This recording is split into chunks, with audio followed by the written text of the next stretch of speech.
මකර ලග්න හිමියන් තමයි මේ දිනවල ප්‍රඥාවන්තම ලග්නය. ඒ වගේම තමයි හොඳ ධෛර්යයෙන් වැඩ කටයුතු කරනවා වගේම අනාගතය ගැන හොඳ දක්මක් ඇතුව තමයි මේ දිනවල මකර ලග්න හිමියන් වැඩ කටයුතු කරන්නේ.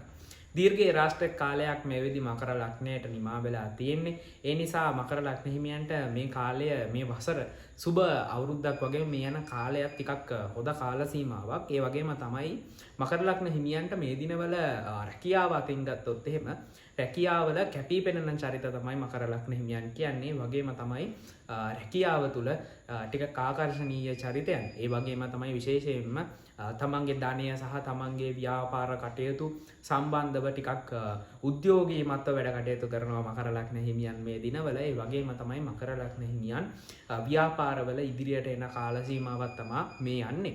ඒ වගේම තමයි මකර ලග්න හිමියන්ට පොඩ්ඩක් අවධානය යොමු කරන්න ඕන දේවල් ටිකක් කියන්නම්. ඒ තමයි විශේෂයෙන්ම ඔබ මිත්‍රයන් ආශ්‍රය කිරීමේදී හවුල් ව්‍යාපාරවලට ඉතාමත් යහපත් තත්ත්වයක් යන්නේ. මිත්‍ර සංගම් පැවැත්වීමටත් යහපත් තත්ත්වයක් යන්නේ. නමුත් බොහොම ඉවසීමෙන් වැඩ කටයුතු කරන්න ඕනේ. රණ්ඩු සරුවල් ඇති කරගන්න යන්න එපා. ඔවුන්ට ප්‍රමුඛ ස්ථානීය දීලා වැඩ කටයුතු කරන්න. ඒක හොඳට මතක තියාගන්න.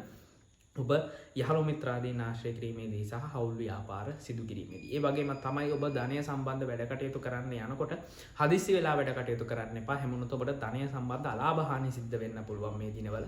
ඒ හින්දා හදිස්සි වෙන්නේ නැතුව හොඳට කල්පනා කරලා හිතලා බලලා වැඩ කරන්න මකර ලග්න හිමියනේ. ඔබට ධනය සම්බන්ධව යහපත් තත්ත්වයක් මේ දිනවල ඇති කරගන්න පුළුවන්කමක් තියෙනවා. ඒ වගේම තමයි මේ දිනවල ඔබට ඊටාම සුබ තත්ත්වයක් යන්නේ ඔබේ රැකියා සම්බන්ධ විහලට යන්න.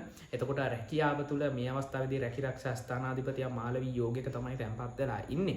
ඉතින් ඒ නිසා ඔබට රැකියාව සම්බන්ධ ආකර්ෂණය ලැබෙනවා. මේ දිනවල ඔබේ රැකියාවේ යම් ගැටලුවක් ආවොත් රැකියාව අහිමි වීමක් එහෙම සිද්ධ වුණොත් කලබල වෙන්න එපා. මේ තත්ත්වයේ යටතේ ඔබට එහෙම තත්ත්වයක් ඇති වෙනවා නම් අනිවාර්යෙන් මේක ඔබේ හොදටයි වෙන්නේ. මොකද එහෙම තත්ත්වයක් ඇති වෙනවා නම් බොහොම සුළුතර පිරිසකට තමයි රැකියාව ගැටලුව එන්නේ මකර ලග්න හිමියෙක් වශයෙන් මේ දිනවල. නමුත් එහෙම ගැටලුවක් ආවොත් ඔබට ඉතාමත් හොඳ රැකියාවක් ඉක්මනින්ම ලැබෙනවා. ඒ නිසා ඔබ වැඩි කලබල වෙන්න යන්න එපා මේ දිනවල සිද්ධ වෙන දේ අහිතකර දේවල් සම්බන්ධයෙන්. ඔබේ චන්ද්‍රයාගේ පිහිටීම අනුව ඔබට ජම්මේ රාෂ්ටකයක් බලපවත්වන්න පුළුවන්.